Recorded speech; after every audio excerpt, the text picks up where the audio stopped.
Senior pastor का video Sarman हम सुनेंगे। प्रकाशित वाक्य के ऊपर 25वां सत्र।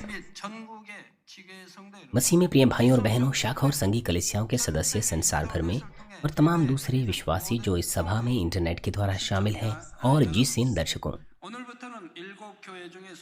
आज से हम उस वचन को देखेंगे जो छठवीं कलीसिया को दिए गए, जो फिलाडेल्फिया की कलीसिया है। फिलाडेल्फिया की कलीसिया के लिए जो वचन दिए गए थे वो हमारी कलीसिया के लिए बहुत महत्वपूर्ण है। वो इसीलिए क्योंकि जो फिलाडेल्फिया की कलीसिया को जो वचन दिए गए वो बिल्कुल हमारी कलीसिया के लिए जो परमेश्वर का प्रावधान है उसके समान है। इस कलीसिया की स्थापना के बाद जब मैं ग्वांजू प्रार्थना सेंटर में प्रार्थना कर रहा था, 1983 की बात है, तब परमेश्वर ने मुझे कहा कि परमेश्वर ने स्वयं इस कलीसिया को स्थापित किया है और उसकी देखरेख कर रहा है, और तब तक जब तक प्रभु वापस नहीं आते तब तक कार्य कर रहा है। और परमेश्वर ने कहा था कि इस कलीसिया के विषय में बाइबल में प्रकाशित वाक्य में लिखा हुआ है, इस बात को साबित करने के लिए कि परमेश्वर इस कलीसिया को निश्चित करता है और इसके साथ है। और ये जो बाइबल में लिखा है वह आज रात का पाठ है जो कि फिलाडेल्फिया की कलीसिया है।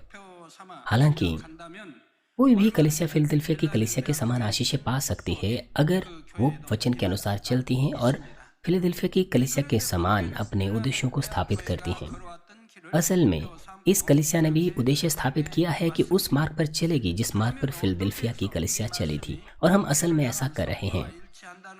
आज रात से जो मैं संदेश आपको दे रहा हूं, मैं चाहता हूं कि आप सटीक रूप से एहसास करें कि किस तरह से इस कलीसिया के द्वारा ये वचन पूरा हुआ है और इसके द्वारा आप बहुत सा अनुग्रह प्राप्त करें।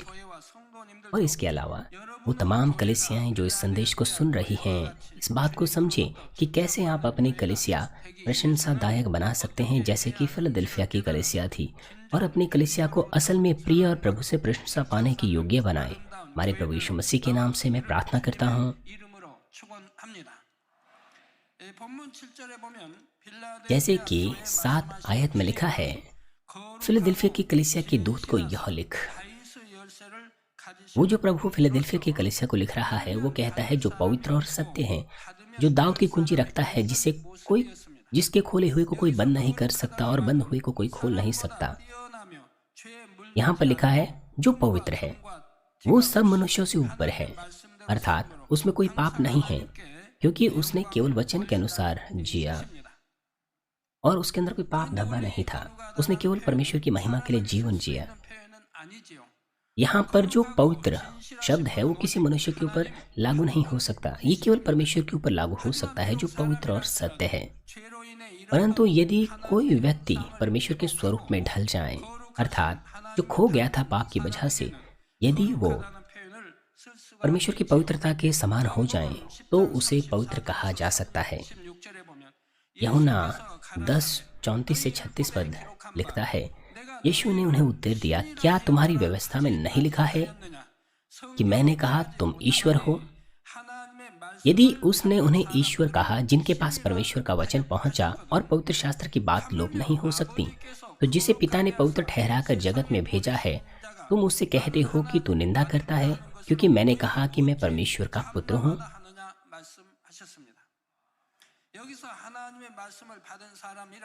यहाँ पर जिनके पास परमेश्वर का वचन आया, ये उन्हें दर्शाता है जो सत्य के वचन पर चलते हैं और वचन के अनुसार जीते हैं। इसका अर्थ है कि परमेश्वर उन्हें ईश्वर मानता है। वो इसलिए क्योंकि वो सर्वशक्तिमान परमेश्वर के पुत्र है। हालांकि इसका मतलब यह नहीं कि वो सचमुच परमेश्वर के स्तर पर हो, वो भी सिर्फ इसलिए क्योंकि परमेश्वर उन्हें ईश्वर मान रहा है। इसका मतलब यह है कि परमेश्वर उन्हें परमेश्वर की संपूर्ण संतान मानता है, जो आत्मा और सत्य के जन है उन्हें।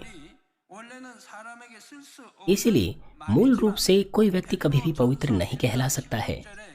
यदि कोई भी परमेश्वर की ऐसी संतान है जो पिता परमेश्वर के सदृश है और पूरी तरह से सत्य में जीते हैं, मगर जैसा पहला पत्रस 1:16 में लिखा है, क्योंकि लिखा है कि पवित्र बनो क्योंकि मैं पवित्र हूँ। क्योंकि परमेश्वर ऐसी संतान को मान्यता देता है, इसलिए ऐसी संतान पवित्र कहला सकते हैं। जिस तरह से पिता परमेश्वर पवित्र है, उसकी संतान को भी पवित्र बनना चाहिए, उसकी पवित्रता के सदृश होकर। ये परमेश्वर चाहता है। इसलिए हमारा प्रभु यीशु मत्ती 5 अध्याय 48 पद में कहता है, इसलिए चाहिए कि तुम सिद्ध बनो जैसा तुम्हारा स्वर्गीय पिता सिद्ध है। और साथ ही वह यूहन्ना 17 अध्याय 17 से 19 पद में भी कहता है, सत्य के द्वारा उन्हें पवित्र कर, तेरा वचन सत्य है। जैसा तूने जगत में मुझे भेजा, वैसे ही मैंने भी उन्हें जगत में भेजा, और उनके लिए मैं अपने आप को पवित्र करता हूँ, ताकि वे भी सत्य के द्वारा पवित्र किए जाएं।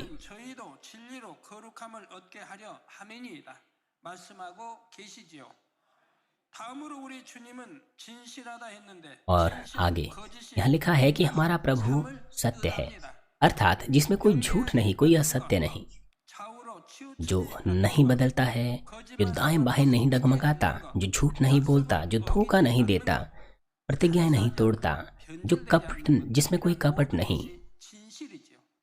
ये सारी चीजें वो है जिन्हें हम सत्य कहते हैं। प्यारे भाइयों बहनों, सत्य होना बहुत महत्वपूर्ण है। केवल तब जब आप सत्य में होते हैं तभी आपको विश्वास मिलता है। परमेश्वर का वचन तभी आप में जीवित और सक्रिय होता है और आप परमेश्वर के सामर्थ्य का अनुभव करेंगे। वो इसलिए क्योंकि परमेश्वर का वचन अपने आप में सत्य है। जितना आपके अंदर सत्य है उतना ही परमेश्वर के वचन में आपको हिया होगा और आपका विश्वास दृढ़ होगा, क्योंकि आप सत्य को जांच सकते हैं। और दूसरी तरफ जब आप सत्य में नहीं होते, आपके अंदर संदेह होते हैं और आप असत्य से भरमाए जा सकते हैं। जैसे कि 1 कुरिन्थियों 2:13 कहता है, जिनको हम मनुष्यों के ज्ञान की सिखाई हुई बातों को बातों में नहीं परंतु आत्मा की सिखाई हुई बातों में आत्मिक बातों से मिला मिला कर सुनाते हैं।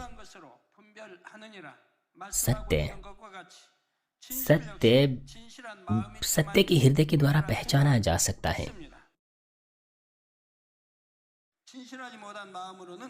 दूसरे शब्दों में, एक असत्य का हृदय कभी भी सत्य को नहीं समझ सकता।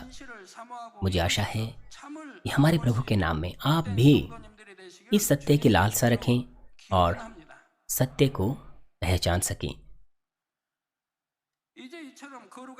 और अब यहाँ पर लिखा है कि प्रभु जो पवित्र है, जो सत्य है, जिसके पास दाऊद की कुंजियां हैं। यहाँ पर दाऊद की कुंजी क्या है? आप सोचिए कि दाऊद कौन था?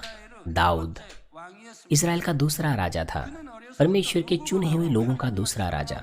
उसके शुरुआती दिनों से ही दाऊद परमेश्वर से प्रेम करता था, परमेश्वर का भय सबसे अधिक मानता था और उसने परमेश्वर को महान महिमा दी और उसने परमेश्वर की इच्छा में जीकर भी परमेश्वर को महिमा दी। उसे परमेश्वर के हृदय के सदृश व्यक्ति माना गया था। दाऊद इस प्रकार का व्यक्ति था जिसने परमेश्वर के द्वारा तमाम आशीषों का आनंद लिया। इज़राइल दाऊद के राज्य के दौरान सबसे अधिक समृद्ध बना, उसकी सीमाएं बढ़ गई, उसने बड़ी संपत्ति का आनंद लिया और उसके पड़ोसी देश भी इज़राइल में कर देने आते थे। और साथ ही इज़राइली लोग भी दाऊद से बहुत प्रेम करते थे। अगर छोटे शब्दों में कहें तो दाऊद के पास आशीषों के द्वार खोलने की कुंजी थी, जैसे कि अधिकार, सामर्थ्य, लोगों का प्रेम, परमेश्वर का प्रेम, संपत्ति, आदर। आशीषों के द्वार की यह कुंजी, ये है दाऊद की कुंजी। अगर किसी के पास दाऊद की यह कुंजी हो तो जैसे कि दाऊद ने किया, वैसे ही वह भी उन तमाम आशीषों का आनंद ले सकता है जो परमेश्वर उसे देता है स्वर्ग के झरोखों को खोलने के द्वारा। और साथ ही हमारा उद्धारकर्ता प्रभु यीशु, वो भी दाऊद के वंश में ही पैदा हुआ और सबसे महत्वपूर्ण जो द्वार था वो हमारे लिए खुल गया। वो था उद्धार का द्वार, दरवाज़ा, जो सबसे महत्वपूर्ण द्वार था। इस प्रकार से दाऊद ने इतनी अकल्पनीय आशीष प्राप्त की, यीशु मसीह का उसके वंश में पैदा होने की आशीष, और ये उद्धार का द्वार था।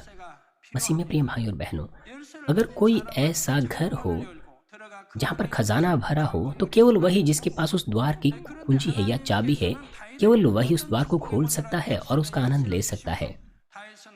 परमेश्वर ने किसी भी आशीषों के द्वार खोलने की कुंजी दाऊद को दी ताकि वो और भी अधिक आशीष का आनंद ले सके। वो तभी संभव था क्योंकि दाऊद परमेश्वर की दृष्टि में भला था, सही था और उसने उस कुंजी को पाने के लिए योग्यताएं प्राप्त की थी। मगर इसके लिए दाऊद को कई आजमाइशों से गुजरना पड़ा जब तक कि वो उसके योग्य ना बन गया। इसीलिए अगर आप परमेश्वर की सिद्ध आशीषों में रहना चाहते हैं तो उसके लिए आपको बाहर निकलना पड़ता है। हर प्रकार की बुराई को आपको अपने स्वभाव से भी बाहर खींचना पड़ता है। हम जानते हैं कि दाऊद की जो आजमाइशें हैं वो उस घटना से शुरू हुई जहाँ से उसने बतशीबा को अपनी पत्नी बनाया और उरिय्याह को मार डाला। कुछ लोग ऐसा सोच सकते हैं कि ये कैसे संभव है, दाऊद ने परमेश्वर से ऐसी महान आशीष और मान्यता प्राप्त की, हालांकि उसने तो बुरे काम किए थे। हाँ, यद्यपि दाऊद के अंदर दाऊद ने बड़ी बुराई तो की थी, मगर ये ऐसा नहीं था कि दाऊद के अंदर इतनी अधिक बुराई थी।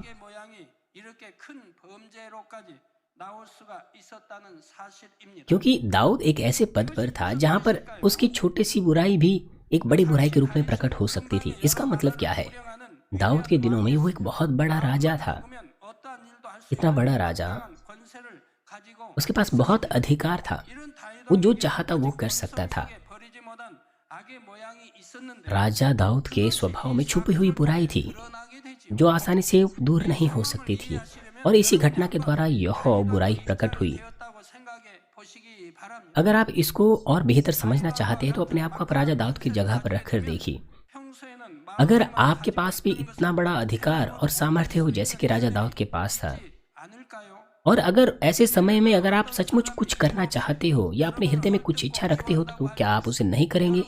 उदाहरण के लिए मान लीजिए, अगर कोई आपसे एवं ही बैर रखता है और आप उसे नापसंद करते हैं और आप उसके विरुद्ध कुछ बुरा भी करना चाहते हैं, और अब अचानक से आपको अधिकार मिल जाता है कि आप किसी के साथ कुछ भी कर सकते हैं बिना परवाह किए।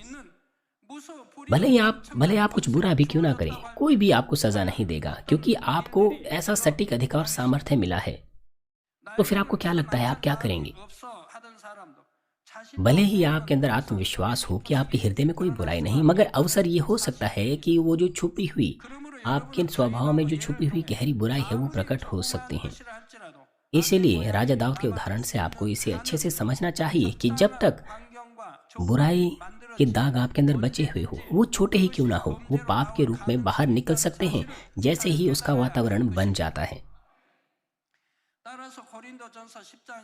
इसीलिए जैसे कि पहला कुरिन्थियों 10:12 में लिखा है, इसलिए जो समझता है कि मैं स्थिर रहूं वह चौकस रहें कि कहीं गिर ना पड़े। और साथ ही अवश्य ही आपको प्रार्थना और वचन के द्वारा पाप के विरुद्ध, बुराई के विरुद्ध संघर्ष करना है जब तक आप हर प्रकार की बुराई से मुक्ति ना पाएं। क्योंकि परमेश्वर जानता था कि दाऊद के स्वभाव में बुराई छुपी हुई है, इसलिए परमेश्वर ने उसे आजमाइशों से गुजरने दिया ताकि वो संपूर्ण रूप से अपने सत्य आत्म को पहचान सकें और सिद्ध पवित्रीकरण को साध सकें।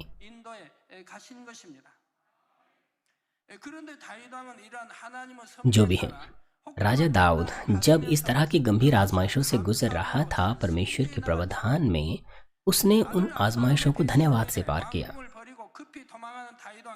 उसके अपने बेटे अबशालोम के षड्यंत्र के चलते राजा दाऊद को अपने भवन को छोड़ देना पड़ा और भाग जाना पड़ा। और इस बीच एक शिमी सामान्य व्यक्ति ने दाऊद को यह कहते हुए श्रापित किया कि बाहर निकल खूनी व्यक्ति। अगर दाऊद जैसा पहले था वैसा ही होता तो दाऊद इस वक्त क्या करता? उसके अपने ही बेटे ने उसे बाहर निकाल दिया, और ये व्यक्ति, एक सामान्य व्यक्ति, उसे शापित कर रहा है। अगर दाऊद अपने पहली स्थिति में होता तो वो तुरंत ही उसका नाश कर सकता था, मगर दाऊद ने उन्हें उसे परमेश्वर के हाथों में सौंप दिया। यहाँ तक कि दाऊद के वो सेनापति जो दाऊद का अनुसरण कर रहे थे वो भी उसे मार डालना चाहते थे, मगर दाऊद ने ऐसा करने से उन्हें रोक दिया।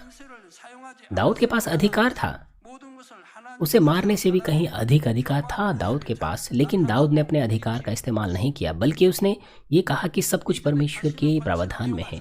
उसने इस तरह से अपनी दीनता प्रकट की। अब वह बिल्कुल अलग हो गया था जब उसने उरिय्याह उस निर्दोष व्यक्ति को मार डाला था अपने अधिकार के द्वारा। अब वो एक बिल्कुल अलग व्यक्ति बन गया था उस समय की तुलना में। इस प्रकार से वो और भी सुंदर और उचित व्यक्ति परमेश्वर की दृष्टि में इन आजमाइशों के बाद बन पाया, और इस तरह से आशीषों के योग्य पात्र बनने के बाद परमेश्वर ने दाऊद को महान आशीषों का द्वार खोलने की कुंजी दी। जो भी है, दाऊद की कुंजी कुछ ही चुने हुए लोगों को नहीं दी गई है, यह दी जाती है, बल्कि यह बिना पक्षपात के किसी को भी दी जाती है जो परमेश्वर से प्रेम करता है, प्रभु के सदृश बनता है और पवित्र और सच्ची संतान बनता है। परमेश्वर इस कुंजी को अधिक से अधिक लोगों को देना चाहते हैं अगर वो योग्य है तो।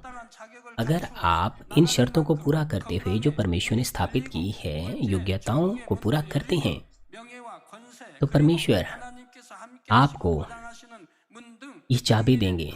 और इसके अलावा दूसरी आशीषों के द्वार की चाबी भी, जैसे कि संपत्ति, आदर, अधिकार, इससे भी बढ़कर परमेश्वर आपके साथ होने की आशीष आपको देगा। और अंततः सबसे बड़ी आशीषों का द्वार खोलने की चाबी भी आपको दी जाएगी, जो है नए यरूशलेम का द्वार। मगर आपको ये पता होना चाहिए कि ये तमाम द्वार केवल तभी खुल सकते हैं जब आप योग्य बनते हैं और परमेश्वर के न्याय के अनुसार उचित शर्तों को पूरा करते हैं। और पूरी कलीसिया में तमाम मानव के सदस्यों को उन शर्तों को पूरा करना चाहिए जो परमेश्वर चाहता है। और जब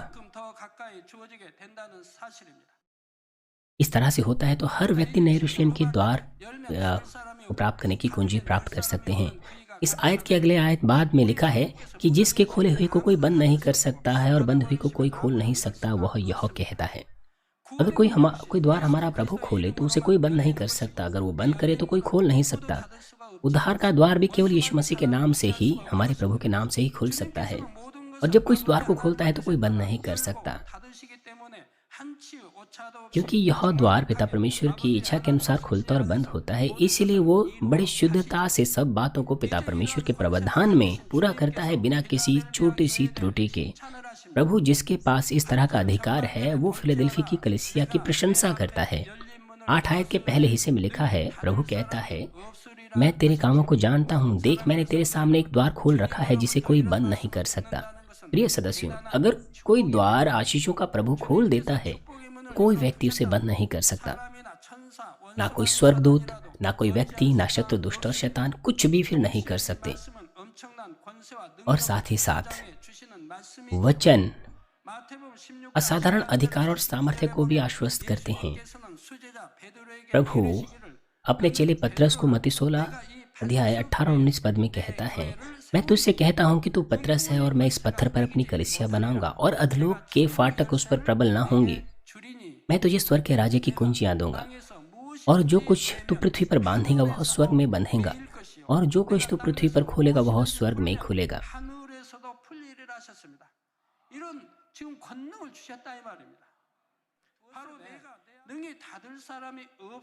अपने वचन में जो कहता है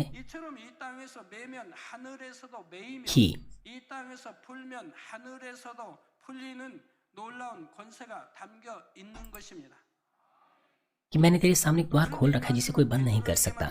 ये वो अधिकार है कि अगर वो इस धरती पर कुछ बंद करता है तो वो स्वर्ग में बंद हो जाएगा, जो इस धरती पर खोलता है वो स्वर्ग में खुल जाएगा। और यहाँ पर लिखा है, मैं तुझे स्वर्ग के राज्य की कुंजियां दूंगा। जिन लोगों को, जिस कलीसिया को परमेश्वर स्वयं से चुनता है और अगुवाई करता है, वो परमेश्वर के प्रावधान में होते हैं। अगर प्रभु कोई द्वार खोलता है तो उसे कोई बंद नहीं कर सकता, चाहे स्थिति कुछ भी क्यों ना हो।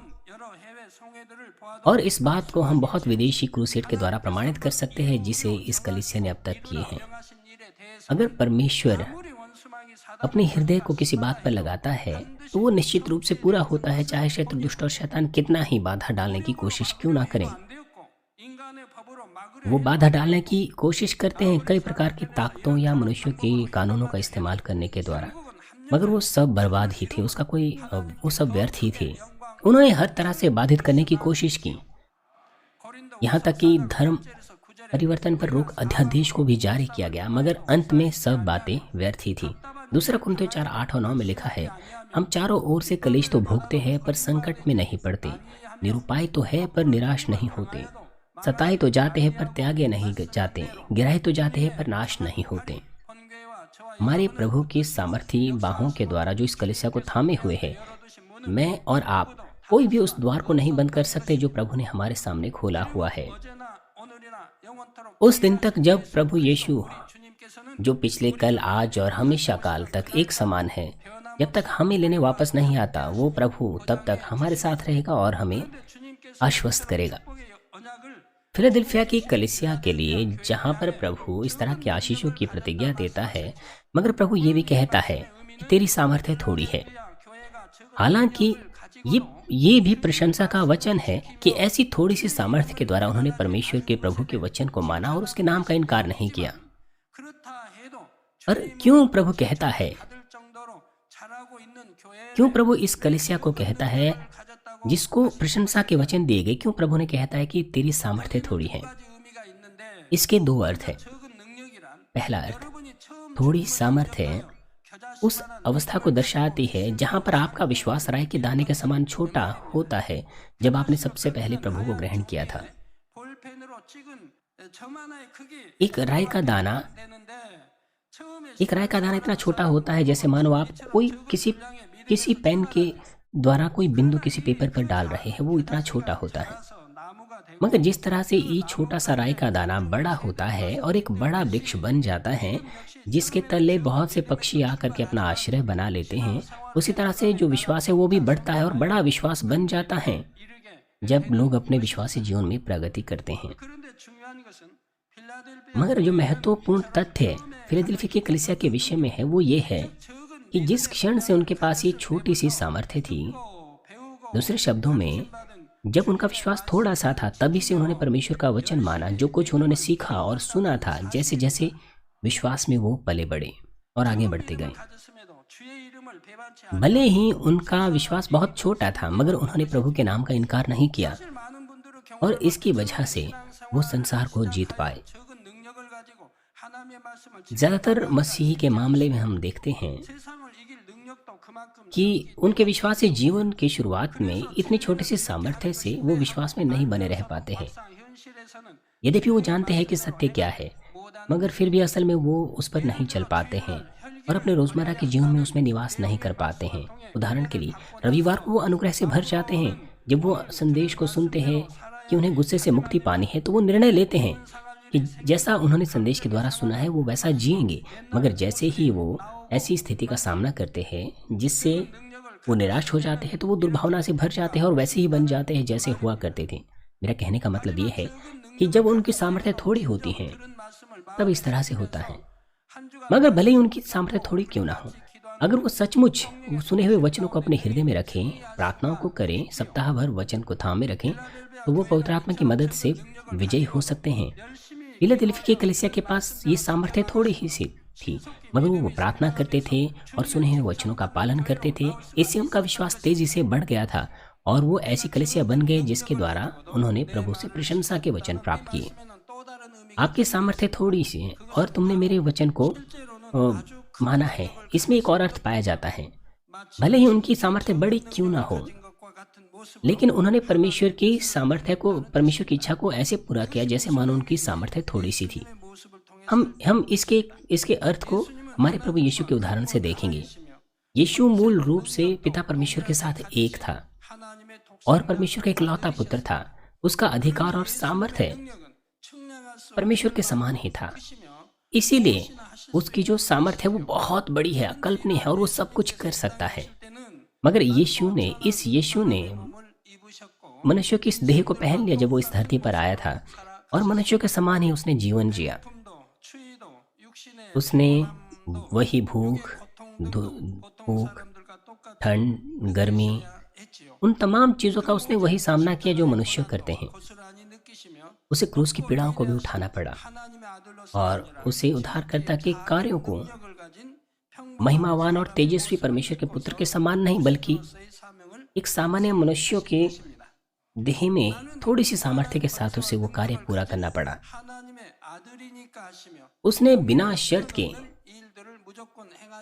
ये कहते हुए कि मैं सर्वशक्तिमान परमेश्वर का पुत्र हूँ, उसने अपने काम को उस तरह से नहीं किया, बल्कि वो हमेशा अपने नम्र हृदय से पिता परमेश्वर से प्रार्थना करता था। वो हमेशा पिता परमेश्वर पर निर्भर रहता था और उसने सब कुछ परमेश्वर की इच्छा अनुसार पूरा किया। और अंत में उसने अपने कर्तव्यों को हमारे उद्धारकर्ता के रूप में अपने तमाम पानी और लहू को बहाने के बिंदु तक पूरा किया, परमेश्वर की इच्छा का पालन करते हुए। भले ही वो सर्वशक्तिमान था, फिर भी यीशु ने सब कुछ एक मनुष्य एक मनुष्य के रूप में न्याय के अनुसार अपनी कम से कम सामर्थ्य और कम से कम अधिकार के साथ पूरा किया। इस प्रकार से भले ही आपका भला हृदय क्यों ना हो, आपके अंदर ताकत क्यों ना हो, मगर परमेश्वर बेशर्ते आपको बड़ी सामर्थ्य शुरू से ही नहीं देता है। परमेश्वर आपको कदम दर कदम न्याय के अनुसार अगुवाई करता है ताकि आपकी छोटी सामर्थ्य प्रौढ़ होती जाए और बड़ी होती जाए। इस कलीसिया और मैंने भी इसी मार्ग को लिया है। जिस क्षण से यह कलीसिया शुरू हुई, तब से सामर्थ्य के और सृष्टि के अद्भुत कार्य प्रकट होने लग गए थे। मगर परमेश्वर ने इस कलीसिया को शुरुआत से ही बड़ा नहीं बना दिया था। शुरुआत में ही जैसे आज हमारे पास महान सामर्थ्य है, वैसी नहीं थी। यह प्रमाणित करने के लिए कि यह दास परमेश्वर की दृष्टि में न्याय के अनुसार उचित हो, और यह भी कि यह व्यक्ति पूरी तरह से परमेश्वर के प्रावधान को पूरा करने के लिए सक्षम थे। परमेश्वर ने कड़ी आजमाइशों को आने दिया। दूसरों के समान ही जब इस तरह का व्यक्ति विश्वास के द्वारा और प्रेम के द्वारा इन आजमाइशों को पार करता है,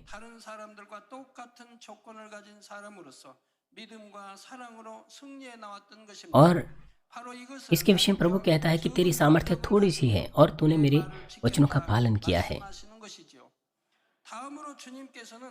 और आगे प्रभु फिलदेल्फिया की कलीसिया को कहता है कि तूने मेरे नाम का इनकार नहीं किया है। यहाँ पर प्रभु के नाम का इनकार करने का मतलब प्रभु का इनकार करना, उसे त्यागना नहीं होता है। अगर इसका व्यापक रूप से अर्थ देखें तो इसका मतलब है कि अगर कोई परमेश्वर या प्रभु की इच्छा के अनुसार नहीं जीता है, भले ही वो जानता है कि प्रभु की इच्छा क्या है, तो यह प्रभु के नाम का इनकार करना होता है। मैं उनकी बात नहीं कर रहा हूँ जो नहीं कर सकते, मगर ऐसे लोग हैं जो अपने होठों से अंगीकार करते हैं कि उनके पास विश्वास है, मगर जब आजमाइशें आती हैं तो वो दाएं और बाहें डगमगाते हैं, संदेह करते हैं और अंत में संसार में चले जाते हैं। असल में परमेश्वर की इच्छा का पालन नहीं करते, कोशिश ही नहीं करते। ये ऐसे है जैसे उन्होंने अनुभव किए हुए अनुग्रह को खो दिया। अगर वो लगातार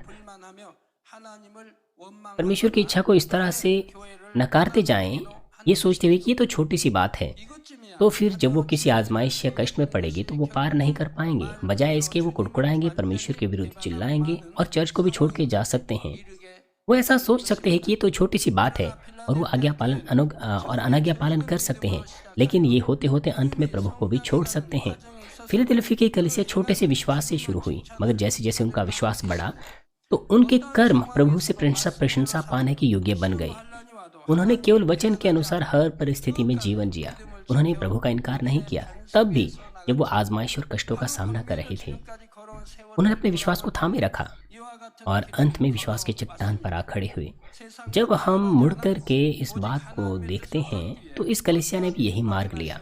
इस कलीसिया ने वचन के साथ समझौता नहीं किया। इस कलीसिया ने तमाम सताव और आजमाइशों को सहा, धीरज के साथ परमेश्वर की इच्छा का अनुसरण करते हुए। बेशक कुछ ऐसे लोग थे जिन्होंने प्रभु के नाम का इनकार किया, चर्च को बीच में ही छोड़ दिया, मगर ये सिर्फ परमेश्वर के प्रावधान में ही हुआ जो भूसी को अच्छे दाने से अलग करना चाहता था।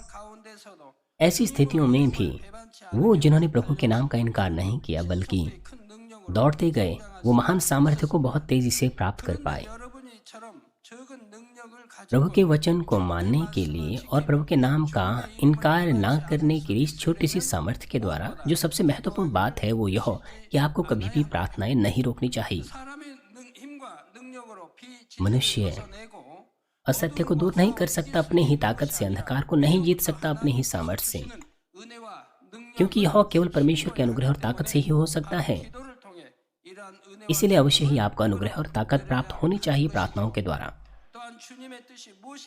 और साथ ही आपको सही रूप से प्रभु की इच्छा को भी समझना चाहिए। आपको पता होना चाहिए कि पाप क्या है, अंधकार क्या है और शरीर क्या है, और उन्हें तेजी से दूर कर देना चाहिए। और सही रूप से आपको भलाई, धार्मिकता, ज्योति और सत्य के अर्थ को समझना चाहिए और उस पर चलना चाहिए। इसलिए वो जो सचमुच प्रभु की इच्छा को जानना चाहते हैं वो धन्यवादी और आनंदित हो सकते हैं जब उन्हें डांटा या उन्हें ताड़ना दी जाती हैं। वो इसीलिए क्योंकि वो प्रभु की इच्छा को और भी अधिक साफ रूप से समझ सकते हैं और सटीक रूप से उसके अनुसार जी सकते हैं। भाई और बहनों, जैसे कि प्रभु जानता है कि मैं तेरे कामों को जानता हूँ, वो सब कुछ जानता है। आपने जो कुछ भी वचन पर चलने के लिए किया और छोटी सी सामर्थ्य के द्वारा भी प्रभु के नाम का इनकार करने की कोशिश नहीं की, वो सब कुछ जानता है। और क्योंकि वो इस तरह के कामों से प्रसन्न होता है, इसीलिए समय समय पर प्रभु प्रमाण दिखाता है कि वो आपको किस किस तरह से प्रेम करता है। प्रभु 9 पद में कहता है कि देख, मैं शैतान के उन सभा वालों को तेरे वश में कर दूंगा जो यहूदी बन बैठे हैं पर है नहीं, वरन झूठ बोलते हैं। देख, मैं ऐसा करूंगा कि वे आकर तेरे चरणों में दंडवत करेंगे और यह जान लेंगे कि मैंने तुझसे प्रेम रखा है। यहाँ पर शैतान के सभा 2 या 2 से अधिक लोगों को दर्शाते हैं जो असत्य में जीवन जीते हैं, झूठ बोलते हैं और चर्च में गड़बड़ी उत्पन्न करते हैं। और वो जो यहूदी बन बैठे हैं, अर्थात जो कहते हैं कि परमेश्वर पर विश्वास करते हैं, परमेश्वर की संतान है, मगर वो शैतान के सभा वाले हैं जो वचन में बाधा उत्पन्न करते हैं। मूल रूप से जो यहूदी है वो परमेश्वर के लोग थे और यहूदी परमेश्वर की संतान को दर्शाते हैं। और वो जो अपने आप को यहूदी कहते हैं और है नहीं, वो है जो अपने आप को परमेश्वर की संतान तो कहते हैं मगर परमेश्वर उन्हें नहीं पहचानता। वो अपने आप को परमेश्वर की संतान तो अपने होठों से कहते हैं मगर सत्य में जीवन नहीं जीते। वो बकवाद करते हैं, न्याय करते हैं, दूसरों की निंदा करते हैं, वाद विवाद उत्पन्न करते हैं और झगड़े चर्च में उत्पन्न करते हैं। अगर कोई भी बात उनके हिसाब से या उनकी रूपरेखा के अनुसार नहीं होती तो वो उन लोगों का भी तिरस्कार करते हैं या आलोचना करते हैं जो परमेश्वर की महिमा और सामर्थ्य प्रकट करते हैं। परमेश्वर के ऐसे दास पर सताव करना जिसे परमेश्वर ने स्वयं से चुना है और परमेश्वर के राज्य के विस्तार में बाधा उत्पन्न करना ऐसे लोगों के द्वारा जो अपने आप को यहूदी कहते हैं पर है नहीं, वो है जिन्हें यहूदी कहा गया है ईसाई में। और ऐसे लोगों को बाइबल झूठा भी कहती हैं, जैसे कि बाइबल में 1 यूहन्ना 2:22 में लिखा है, झूठा कौन है? केवल वह जो यीशु मसीह के मसीह होने का इनकार करते हैं। और मसीह का विरोधी वही है जो पिता और पुत्र का इनकार करता है। जो कोई भी यीशु मसीह का इनकार करता है वह झूठा है और वही झूठा मसीह विरोधी है। मगर कुछ ऐसे लोग हैं जो तब भी झूठ बोलते हैं जब प्रभु पर विश्वास का दावा करते हैं। 1 यूहन्ना 1:6 में लिखा है, यदि हम कहें कि उसके साथ हमारी सहभागिता है और फिर अंधकार में चलें तो हम झूठे और सत्य पर नहीं चलते। और 1 यूहन्ना 2:4 में लिखा है, और वही हमारे पाप का प्रायश्चित है। अर्थात यहाँ पर लिखा है कि जो ये कहता है कि मैं उसकी आज्ञाओं को जानता हूँ पर नहीं चलता, वो भी झूठा है। वो अपने आप को यहूदी तो कहते हैं मगर असल में वो वचनानुसार नहीं जीते। ऐसे लोग झूठे हैं। प्रभु कहता है कि वो तेरे आगे घुटने टेकेंगे, कि वे तेरे चरणों में दंडवत करेंगे। इसका अर्थ है कि इस तरह के लोग परमेश्वर के सामर्थ्य के द्वारा अपने गलत कामों का एहसास करेंगे, पश्चाताप करेंगे और मन फिराएंगे। इसके द्वारा प्रभु प्रमाणित करता है कि वो अपनी कलीसिया को, अपने दास को और भी अधिक प्रेम करता है। फिलदेल्फिया की कलीसिया ने सताओं और मुश्किलों का भी सामना किया इस तरह के लोगों से जो अपने आप को यहूदी कहते हैं, परंतु परमेश्वर ने ऐसे लोगों को जो भरमावे में आ गए थे, जिन्होंने सताव किया, पश्चाताप करने के योग्य बनाया कि वे फिलदेल्फिया की कलीसिया के चरण में आकर के दंडवत करें। मगर फिर भी तमाम जितने भी झूठे हैं वो सारे के सारे झूठे पश्चाताप नहीं करेंगे और अपने मार्गों से मन नहीं फिराएंगे, क्योंकि उन्होंने पहले से पवित्र आत्मा के विरुद्ध निंदा के पाप कर दिए हैं, पवित्र आत्मा के विरुद्ध बोलने के द्वारा। इसलिए ऐसे लोगों के लिए पश्चाताप करना और मन फिराना और क्षमा पाना आसान नहीं है। वो ऐसा कह सकते हैं कि अपने होंठों से उन्होंने गलत कहा, मगर परमेश्वर उनके पश्चाताप को ग्रहण नहीं करेगा। अगर उन्होंने पवित्र आत्मा के विरुद्ध पाप कर लिया है, पवित्र आत्मा के विरुद्ध बातें करने के द्वारा, तो कैसे वो अपने हृदय की गहराई से पश्चाताप कर सकते हैं? पश्चाताप नहीं हो सकता, भले वो आंसू क्यों ना बहाएं, फिर भी वो मुश्किल है। इसीलिए वो क्षमा प्राप्त नहीं कर सकते। ये इब्रानियों 6 अध्याय में लिखा हुआ है और 10 अध्याय में कि परमेश्वर उन्हें पश्चाताप का आत्मा नहीं देता। उनमें ऐसे लोग हैं जो अपने आप को यहूदी कहते हैं। वो है जो संपूर्ण रूप से अगर सत्य ना जानते हो और फिर वो अगर पश्चाताप करें, भलाई में चले, सत्य के वचन को सुनने के बाद और परमेश्वर की सामर्थ्य को देखने के बाद तो वो मन फिरा सकते हैं, पश्चाताप कर सकते हैं। मसीह प्रेम भाई और बहनों, कभी कभार परमेश्वर अपने प्रिय संतान को भी आजमाइश और सताव से गुजरने देता है ताकि उसे शोधित कर सकें, लेकिन ऐसे सताव और आजमाइशें जो अंत में बड़ी आशीष लाती हैं। दूसरी तरफ वो जो सताव करते हैं और मुश्किलें उत्पन्न करते हैं, वो न्याय का सामना करेंगे।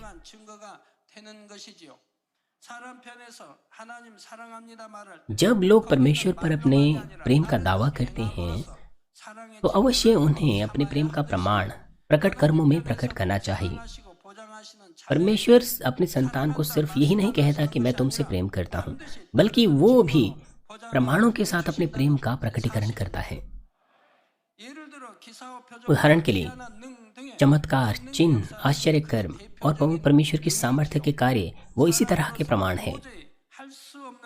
परमेश्वर की सामर्थ्य के कामों को प्रकट कराता है जिसे कोई मनुष्य नहीं कर सकते, ताकि कोई इनकार ना कर सके। और ये एक दृढ़ प्रमाण हुआ कि परमेश्वर ऐसे लोगों के साथ है। और बाइबल में जिन लोगों को परमेश्वर ने प्रेम किया, उन्होंने साफ प्रमाणित किया, दिखाया कि परमेश्वर उनके साथ था।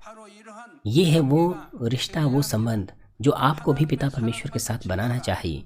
ये प्रमाण कि परमेश्वर आपसे प्रेम करता है अवश्य ही आपके रोजमर्रा के जीवन में दिखना चाहिए। परमेश्वर ने इस कलीसिया के लिए भी अपने प्रेम का अद्भुत प्रमाण प्रकट किया है। सबसे पहले उसने इस बात को साबित करने के लिए कि वो जीवित है, असंख्य कार्यों को प्रकट किया है और साथ ही पवित्र आत्मा की प्रेरणा में परमेश्वर ने आत्मिक संसार के गहरे भेदों को प्रकट किया है जिसे कोई नहीं समझ सकता था। शत्रु, दुष्ट और शैतान ने इस कलीसिया को नाश करने की कई बार कोशिश की, पर परमेश्वर ने इस बात को दिखाया कि इस कलीसिया के विरुद्ध उनका कार्य व्यर्थ ही रहा। और इसके अलावा परमेश्वर ने आधार को और भी स्थिर बना दिया ताकि और भी महान सामर्थ्य प्रकट कर सकें। जितना अधिक मैंने आजमाइशों को भलाई और प्रेम और विश्वास से पार किया, मैं और भी महान सामर्थ्य को परमेश्वर के प्राप्त कर पाया और अंत में मैं उसके अद्भुत सामर्थ्य के स्तर को प्रकट कर पाया। और आगे की आयत में प्रभु कहता है कि तूने धीरज के वचन को थामे रखा है, इसलिए मैं भी तुझे परीक्षा के उस समय बचा रखूंगा जो पृथ्वी पर रहने वालों की परखने के लिए संसार पर आने वाले हैं। आपने धीरज का वचन थामा हुआ है। यहाँ पर धीरज के वचन का अर्थ क्या है? प्रिय सदस्यों, परमेश्वर के वचन को मानने के लिए कभी कभार धीरज की आवश्यकता होती है, खासतौर पर तब जब आपकी सामर्थ्य थोड़ी सी होती है और जब आपका विश्वास दृढ़ नहीं होता, क्योंकि असत्य की जो चीजें आपके हृदय में होती है वो संघर्ष करती हैं। उसे जीतने के लिए, सत्य पर चलने के लिए, पाप के विरुद्ध लड़ने के लिए आपको प्रार्थना और विश्वास और उपवास के द्वारा धीरज धरना पड़ता है। मगर जब सत्य का हृदय मजबूत हो जाता है असत्य के हृदय की तुलना में, तो सत्य पर चलना और भी आसान हो जाता है।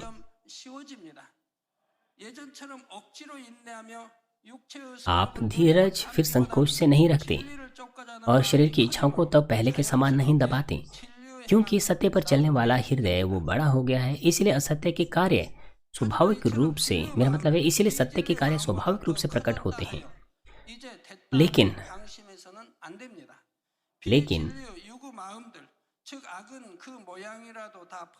लेकिन यहाँ पर आपको आराम नहीं करना चाहिए, वो भी सिर्फ इसलिए क्योंकि आपका सत्य का हृदय दृढ़ हो गया है, बल्कि जब तक आप हर प्रकार की बुराई को दूर ना करें, आपको तब तक धीरज थामे रखना है।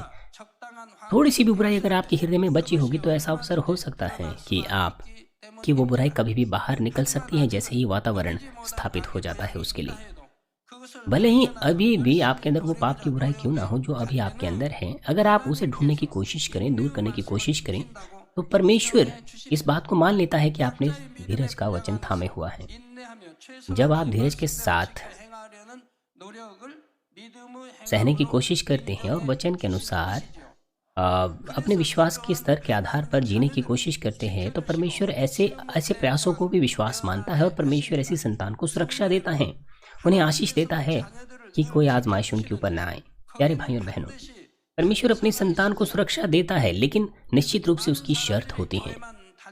बहुत सारे लोग परमेश्वर को गलत समझ बैठते हैं कि परमेश्वर उन्हें सुरक्षा देगा जब तक वो चर्च जा रहे हैं। परंतु जब उनकी दुर्घटना होती है, जब वो आपदाओं में पड़ते हैं, तो उन्हें आश्चर्य होता है कि ऐसा उनके लिए उनके साथ क्यों हो रहा है। हालांकि वो तो चर्च जाते हैं और फिर वो परमेश्वर के विरुद्ध भी शिकायत करते हैं, परंतु वो सत्य को नहीं जानते हैं। केवल तब जब परमेश्वर के संतान धीरज से सहते हैं और वचन के अनुसार जीने के लिए विश्वास में जीवन जीते हैं, तो ही परमेश्वर अपने संतान को सुरक्षा देता है। हालांकि सिद्धता से सुरक्षा पाने के लिए उसके संतान को सिद्धता से ज्योति में और वचन में निवास करना होता है। और जब वो अपने विश्वास के परिमाण के आधार पर बेहतर करते हैं वचन के अनुसार जीने के लिए, तो परमेश्वर उनके विश्वास के स्तर के आधार पर सुरक्षा देता है। परमेश्वर आजमाइशों को दूर कर देता है, उन्हें मार्ग देता है और सब बातों को भलाई में उत्पन्न करता है। इसका अर्थ क्या है कि मैं तुझे परीक्षा की घड़ी से बचाए रखूंगा। परमेश्वर निश्चित रूप से उन्हें देता है जो कुछ लोगों ने किया है। जितना उसके संतान वचन में जीते हैं, ज्योति में जीते हैं, तो परमेश्वर उन्हें सुरक्षा देता है अंधकार के अधिकारों से। जब तक वो सबत का पूरी तरह से पालन करें, संपूर्ण दशमांश दें, तो परमेश्वर उन्हें सुरक्षा देता है उनके जीवन के हर पहलू में। मैंने क्यों कहा कि उनके जीवन के आधारित पहलू में? वो इसलिए क्योंकि उनके विश्वास के परिमाण के आधार पर सबत के दिन को पवित्र मानना, संपूर्ण दशमांश देना, वो उनकी संपूर्ण सुरक्षा को निश्चित नहीं कर सकता। परंतु हमने असंख्य बार इन बातों को देखा है कि जब तक कोई सब संपूर्ण दशमांश देता है, सबत का पूरी तरह से पालन करता है, परमेश्वर की ऐसी संतान को दुर्घटनाओं से सुरक्षा देता है। भले उन्होंने कोई गलती क्यों ना की हो, परमेश्वर उन्हें सुरक्षा देता है ताकि उन्हें कोई चोट ना लगे। परमेश्वर उन्हें आर्थिक मुश्किलों से भी सुरक्षा देता है और आप इसके गवाह है कि नहीं? लेकिन समय समय पर आजमाइशें आती हैं ऐसे लोगों पर भी जो वचन के अनुसार जीते हैं। इस तरह के मामले में कुछ लोग कहते हैं कि जो परमेश्वर से प्रेम करते हैं, उसके वचन के अनुसार जीते हैं, वो भी तो आजमाइश में पड़ते हैं। परंतु वो लोग ऐसा इसलिए कहते हैं क्योंकि वो सत्य को नहीं जानते। इस मामले में हम अगले सत्र में देखेंगे, इस मामले को अगले सत्र में देखेंगे। प्रिय सदस्यों, जब मैराथन के जो धावक थे, जब उनका इंटरव्यू लिया गया, तो उनमें से कुछ लोगों ने कहा कि इस दौरान जब वो तैयारी कर रहे थे, उन्हें कई चीज़ों से गुजरना पड़ा। ऐसा भी समय था जब वो छोड़ देना चाहते थे, ऐसा समय था जब वो बंद कर देना चाहते थे। हालांकि जीतने वाला अंगीकार करता है कि वो ऐसे ऐसे समय से गुजरा है। इसके साथ वो ये भी कहते हैं कि इसका आनंद कोई नहीं समझ सकते जो इन तमाम मुश्किल घड़ियों को पार करके अंत में पहुंच जाते हैं। स्वर्ग में आनंद और खुशी के साथ भी ऐसा ही है। कुछ लोग तो तुलनात्मक रूप से आसानी से स्वर्ग में पहुंच सकते हैं, मगर कुछ ऐसे हैं जब उनकी इस धरती पर जुताई होती है तो वो कई प्रकार की आजमाइशों से और शोधनों से गुजरते हैं। घर की समस्याएं, स्वास्थ्य की समस्याएं, आर्थिक समस्याएं इत्यादि उनके जीवन में आती हैं। लोग इन कष्टों से इस धरती पर रहते हुए जीवन जीते हैं, मगर जैसे ही आजमाइशों की प्रक्रिया के द्वारा वो अपने सच्चे आत्म को पहचानते हैं और वचन के अनुसार जीते हैं, तो अंत में वो इस बात को समझ पाएंगे कि बीती हुई जो आजमाइशें थी वो आशीषों को प्राप्त करने की एक प्रकार की विधियां थी। आप और मैं अपने हृदय की गहराई से एहसास करेंगे कि मनुष्य जुताई की प्रक्रिया वो एक आशीष है और हम धन्यवाद का अंगीकार करेंगे जब हम स्वर्ग में अनंत खुशी और आनंद का आनंद ले रहे होंगे। लेकिन ये सौभाग्य उन्हीं को दिया जाता है जो धीरज के साथ सहते हैं, वचन के अनुसार जीते हैं और तमाम मुश्किलों को, आजमाइशों को विश्वास से पार करते हैं। जैसे कि पहला पत्रस 5:10 में हमें मिलता है, अब परमेश्वर जो सारे अनुग्रह का दाता है, जिसने तुम्हें मसीह में अपनी अनंत महिमा के लिए बुलाया, तुम्हारे थोड़ी देर तक दुख उठाने के बाद आप ही तुम्हें सिद्ध और स्थिर और बलवंत करेगा। मैं आपसे विनती करता हूँ कि आप विश्वास करें कि इस धरती की जो पीड़ाएं हैं वो केवल अस्थायी प्रक्रिया है, जिसको आपको उस महिमा के लिए सहना चाहिए, जिसका आनंद आप अनंत स्वर्ग मिलेंगे। वो जो ताकतवर बनते हैं, क्षण भर की पीड़ाओं से और भी सिद्ध बनते हैं, परमेश्वर उन्हें बहुमूल्य पात्र के रूप में उसके राज्य का विस्तार करने के लिए इस्तेमाल करेगा। वो इसलिए कि आप और भी महिमा और प्रतिफल प्राप्त कर सकें, आप और मैं और तमाम मानव के सदस्य नए यरूशलेम में। इसीलिए आप और मैं, हमें पिता परमेश्वर की इच्छा को जो हमारे लिए है उसे पूरा करना है। परमेश्वर के प्रेम का प्रमाण इस कलीसिया में मानवीय सदस्यों के जीवन में बना रहे और तमाम भाई बहनों के हृदयों में जो इस कार्यक्रम को देख रहे हैं, पवित्रीकरण को साधने के मार्ग में चलते हुए हमारे प्रभु यीशु मसीह के नाम से मैं प्रार्थना करता हूँ। इस संदेश पर सोचते हुए साथ मिलकर प्रार्थना करेंगे। 오늘은 빌라델피아 교회에 주신 말씀을 들었습니다. 거룩하고 진실하신 아버지 하나님을 닮아가게 도와 주옵소서. 우리 교회에 주신 마지막 때의 섭리도 한치의 오차도 없이 형통하게 인도해 주시니 감사합니다. 적은 능력을 갖고도 하나님 말씀을 지켜 행하게 하심도 감사합니다.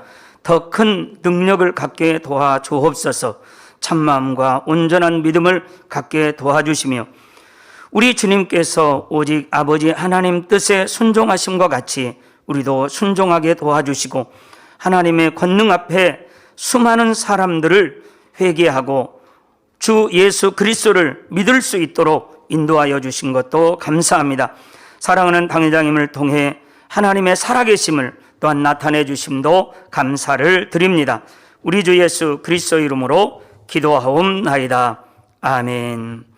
당회장님의 환자를 위한 기도를 받으시겠습니다. 기도 받으실 때 아픈 분들은 아픈 곳이나 연약한 곳 위에 손을 얹고 기도 받으시고, 아프지 않는 분들은 가슴에 손을 얹고 믿음으로 기도 받으시기 바랍니다. सीनियर पास्टर की बीमारों की प्रार्थना को ग्रहण करेंगे। हालेलुया। सर्वशक्तिमान हमारे प्रेमी पिता परमेश्वर, कृपया अपना हाथ तमाम विश्वासियों पर रखें जो इस वक्त इस प्रार्थना को ग्रहण कर रहे हैं।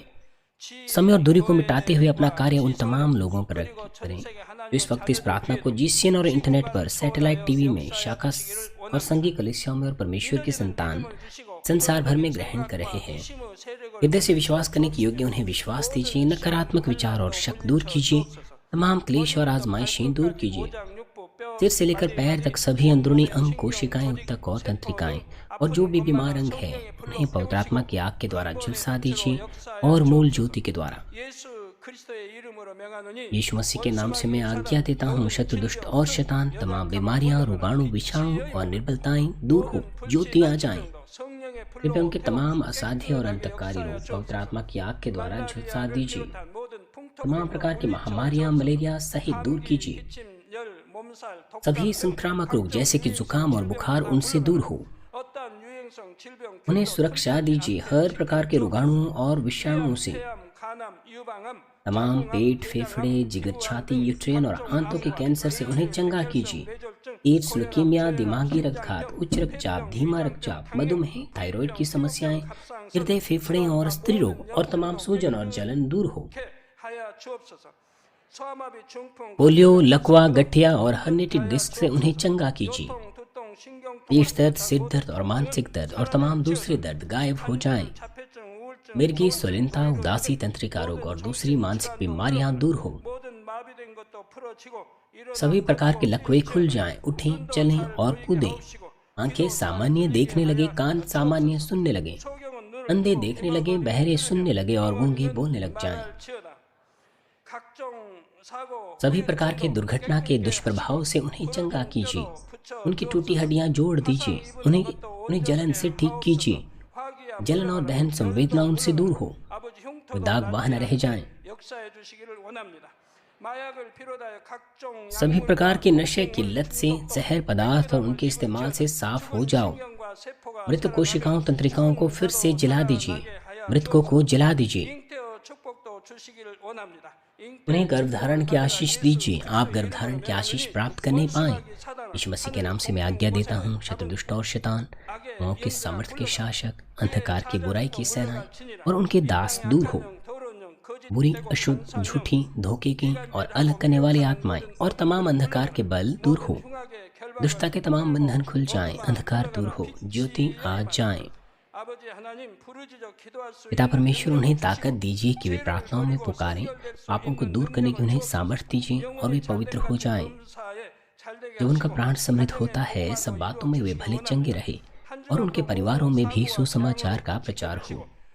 उन्हें हर प्रकार की दुर्घटना और विपत्तियों से पूरे सप्ताह भर सुरक्षा दीजिए और आशीष दीजिए कि बिना किसी समस्या के एक समृद्ध जीवन वो जी सके। पवित्र आत्मा के अग्नि में बाड़े में स्वर्गीय सेना, स्वर्गदूतों और अपनी धधकती आंखों से अपने सभी बच्चों को, उनके घर, कार्यशालाओं और व्यापारों को सुरक्षा दीजिए। विद्यार्थियों को बुद्धि और समझ दीजिए, जोश और जुनून मेहनत से पढ़ाई करने के लिए उन्हें दीजिए। उनका हृदय और मन संसारिक चीजों से बचाएं और वो परमेश्वर को और भी अधिक जोश से प्रेम करने पाएं। चाहे आपके बच्चे खाएं पिएं या जो कुछ भी करें, इन सब में वो अपना जीवन पिता परमेश्वर आपको महिमा देते हुए जीने पाएं। वो जीवित परमेश्वर की गवाही ये कहकर देने पाएं कि मैं परमेश्वर से मिला हूँ, मैंने परमेश्वर का अनुभव किया है, उससे उत्तर और आशीषें प्राप्त किए हैं। पिता परमेश्वर, आपका धन्यवाद। सारी महिमा केवल आपको मिले।